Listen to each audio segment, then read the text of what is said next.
Hello बच्चों, let's see this question. The question says, example of p pi bonding is option A BF3, B SO2, C SO3 and D all of these. So हमें ये बताना है ये जो हमें options दिए हुए इनमें से किसमें p pi बॉन्डिंग हो रही होगी, ठीक है। सो पहले बात करते हैं हम BF3 मॉलिक्यूल की। सो BF3 में हमारा जो बोरॉन है पहले सेंट्रल एटम, इसका अगर हम इलेक्ट्रॉनिक कॉन्फ़िगरेशन देखें तो ये हो जाएगा 1s2 2s2 एंड 2p1, ठीक है, क्योंकि इसके पास होते हैं 5 इलेक्ट्रॉन। अगर हम फ्लोरीन की बात करें तो फ्लोरीन के पास होते हैं 9 इलेक्ट्रॉन, तो ये हो जाएगा 1s2 2s2 एंड 2p5, ठीक है। अब देखो इसके पास P में है 5 इलेक्ट्रॉन और इसके पास है P में 1 इलेक्ट्रॉन, लेकिन है दोनों सेम ही एनर्जी के टू पी और टू पी के फॉर्म में, ठीक है। देखो यहाँ पे होता क्या है कि यहाँ पे बोरॉन के पास यहाँ पे 1 इलेक्ट्रॉन है, ठीक है। अगर हम बोरॉन मॉलिक्यूल को देखें, यहाँ पे अगर हम इसका ग्राउंड स्टेट में देखें तो यहाँ पे होगा 2s का ऑर्बिटल और यहाँ पे ये हो गया इसका p का ऑर्बिटल, ठीक है। तो 2s के ऑर्बिटल में इस तरह से 2 इलेक्ट्रॉन और p में 1 इलेक्ट्रॉन रहेंगे। अब इसका जो ये p ऑर्बिटल है, देखो यहाँ पे सिर्फ 1 इलेक्ट्रॉन है और ये बाकी पूरा पूरा का पूरा एम्प्टी है।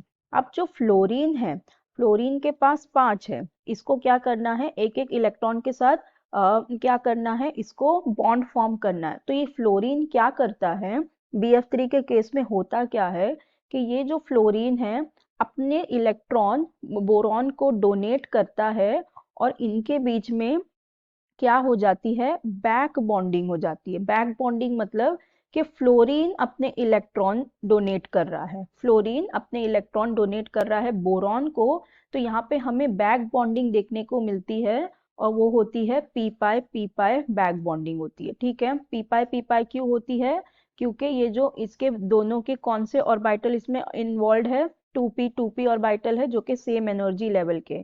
तो अब यहाँ पे क्या होते हैं, ये जो 3 फ्लोरीन के एटम है वो यहाँ पे आके अपने इलेक्ट्रॉन डोनेट करके क्या करते हैं, बॉन्डिंग करने लगते हैं और यहाँ से इनका भी बैलेंस हो जाता है और इसका भी हो जाता है। तो यहाँ पे होती क्या है, बैक बॉन्डिंग होती है और वो किसकी होती है, 2 पाई की होती है। हमें 2 पाई की बॉन्डिंग ही पूछा है, तो जो हमारा BF3 है वो शो करता है। फिर नेक्स्ट हमारे पास बी में हमें दिया हुआ है SO2।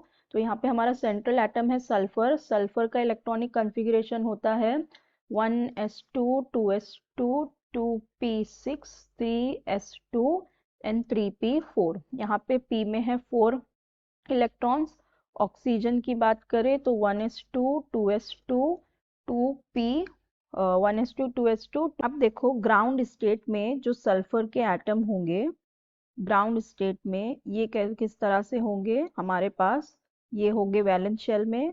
तो यहाँ पे 3s में 2 इलेक्ट्रॉन्स होंगे और 4p में 4 इलेक्ट्रॉन होंगे, ठीक है। ये हो गया 4p इलेक्ट्रॉन और यहाँ पे इसके पास रहेगा 5d ऑर्बिटल, ठीक है, इस तरह से। अब देखो अब यहाँ पे होगा क्या, जब ये एक्साइटेशन स्टेट में जाएगा, ये जो इसके p ऑर्बिटल का इलेक्ट्रॉन है ये जंप कर जाएगा d ऑर्बिटल में, ठीक है। तो यहाँ पे एक्साइटेशन स्टेट में यहाँ पे इस तरह से होंगे, ये एक इलेक्ट्रॉन यहाँ जंप कर जाएगा d ऑर्बिटल में, ठीक है। अब देखो अब होगा क्या, हमारा जो सल्फर SO2 होता है, SO2 किस तरह का मॉलिक्यूल होता है, इसके पास ऐसे 2 ऑक्सीजन होते, ठीक है। अब इसमें एक होता है सिग्मा, एक होता है पाई, एक होता है सिग्मा, एक होता है पाई, मतलब 2 सिग्मा बॉन्ड होते हैं और 2 पाई बॉन्ड होते हैं। तो पहले क्या बनते हैं, पहले ये 2 सिग्मा बॉन्ड फॉर्म हो जाते हैं, फिर जो ये 2 एटम है ये क्या करेंगे, ये यहाँ पे 2 ऑर्बिटल ये फॉर्म करेंगे पाई बॉन्डिंग, ठीक है। देखो यहाँ पे क्या हो रही है, यहाँ पे हो रही है p पाई बॉन्डिंग। ऑक्सीजन का जो होगा, ऑक्सीजन का भी तो ये 2p ऑर्बिटल ही होगा जो यहाँ पे इसके साथ ओवरलैप करेगा, जो हाइब्रिडाइज होगा इसके साथ। तो यहाँ पे क्या होगी, यहाँ पे जो ऑक्सीजन का है पाई, वहां पे होगा p पाई और यहाँ पे p पाई का बॉन्ड बनेगा। यहाँ पे डी पाई भी है, तो यहाँ पे p पाई और d पाई भी बनेगा, लेकिन हमें क्वेश्चन में p पाई बन रहा है क्या पूछा है, तो यहाँ पे p पाई यहाँ पे बन रहा है। तो ये भी करेक्ट हो जाएगा। फिर नेक्स्ट हमें दिया हुआ है, नेक्स्ट में हमारे पास है SO3। तो देखो SO3 के केस में क्या हो जाएगा, SO3, SO3 में भी हमारे यही होंगे, सल्फर ही होंगे और ऑक्सीजन ही होगा। अब यहाँ पे क्या हो जाएगा, SO3 के केस में ये ग्राउंड स्टेट तो यही होगा। अब SO3 के केस में जो एक्साइटेशन स्टेट होगा, एक्साइटेशन स्टेट, इसमें क्या हो जाएगा, हम यहाँ ड्रॉ करके देख लेते हैं, ठीक है। SO3 का एक्साइटेशन स्टेट देखते हैं। तो यहाँ पे हो गया, ये जो हमारा s ऑर्बिटल था, अब ये भी जंप कर जाएगा d ऑर्बिटल में, ठीक है। तो अब यहाँ पे हो जाएंगे ऐसे, एक इलेक्ट्रॉन यहाँ रहेगा एक्साइटेशन में, एक यहाँ, एक यहाँ, एक यहाँ, और यहाँ पे ये दो जंप कर जाएंगे यहाँ पे, ठीक है।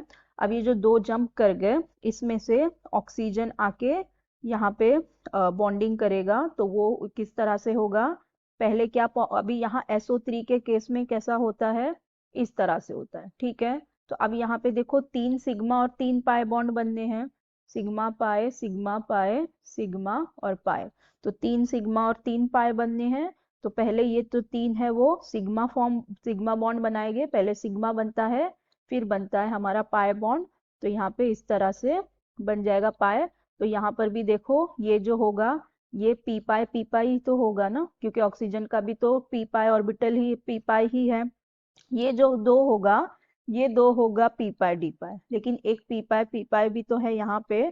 तो मतलब यहाँ पे भी क्या हो रहा है, पी पाई बॉन्डिंग हो रही है, ठीक है। तो इसका मतलब इन तीनों के ही केस में पी पाई बॉन्डिंग हो रही है। BF3 के केस में बैक बॉन्डिंग में पी पाई हो रही है, लेकिन पी पाई बॉन्डिंग हो रही है। सो हमारा करेक्ट ऑप्शन क्या हो जाएगा, option D, all of these. So I hope you understood the concept well. Best of luck, thank you.